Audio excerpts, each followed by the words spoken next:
सिलसिला बरकरार है। ईरान और इजराइल युद्ध के मैदान में अब आमने सामने खड़े हैं। दोनों देशों के बीच तनाव खत्म होने का नाम नहीं ले रहा है। तो इसी बीच युद्ध से जुड़ी एक सबसे बड़ी खबर जो सामने आ रही है वो यही है कि ईरान के सुप्रीम लीडर यानी खामनेई ने इजराइल और ईरान युद्ध को लेकर बड़ा दावा किया है। ईरान के सुप्रीम लीडर खामनेई का दावा है कि इजराइल के खिलाफ हिजबुल्लाह की ही जीत होगी।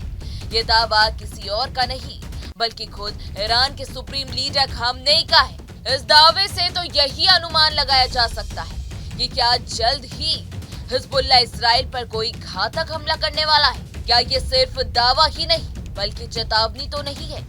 दरअसल सुप्रीम लीडर अली खामनेई ने ईरान के एक्सपर्ट असेंबली के सदस्यों से मुलाकात की। इस दौरान खामनेई ने लेबनान के हिजबुल्लाह नेता सैयद हसन नसरल्लाह और आंदोलन के सीनियर लीडर सैयद हाशिम के साथ साथ हमास नेता इस्माइल हानिया और यहानिया की मौत पर दुख जताया और साथ ही उन तमाम लीडर्स को याद किया जिनकी जंग में मौत हो गई है। ईरान के सर्वोच्च नेता अली खामनेई ने कहा कि लेबनान, गाजा, फिलिस्तीन में चल रहे संघर्ष निश्चित तौर पर रेजिस्टेंस गुटों की जीत की ओर ले जाएगा। तो वहीं खामनेई ने नसरल्लाह, इस्माइल हानिया और साथ ही सिनवार समेत जंग में मारे गए सभी हमास और हिजबुल्लाह के लीडर्स को शहीद बताते हुए कहा कि इन लोगों ने इस्लाम की गरिमा को और भी बढ़ाया है। तो वहीं अली खामनेई ने कहा कि नसरल्लाह ने शहादत का अपना सपना पूरा कर दिया है, लेकिन वो अपने पीछे एक स्थायी विरासत छोड़ गए जो हिजबुल्लाह है। तो वहीं अली खामनेई ने कहा कि नसरल्लाह की साझेदारी, धैर्य और साथ ही अल्लाह पर भरोसे की वजह से हिजबुल्लाह आगे बढ़ा है। उन्होंने कहा कि हिजबुल्लाह एक छोटे समूह से एक बड़े और शक्तिशाली संगठन में बदल गया है। सुप्रीम लीडर ने कहा, लेबनान और अन्य जगहों पर कुछ लोग सोचते हैं कि हिजबुल्लाह कमजोर हो गया है और इसके कार्यों की आलोचना करने लगे हैं। ऐसे लोग गलत हैं और वो भ्रम में हैं। उन्हें मालूम नहीं है कि हिजबुल्लाह मजबूत है और उसने अपनी लड़ाई जारी रखी है।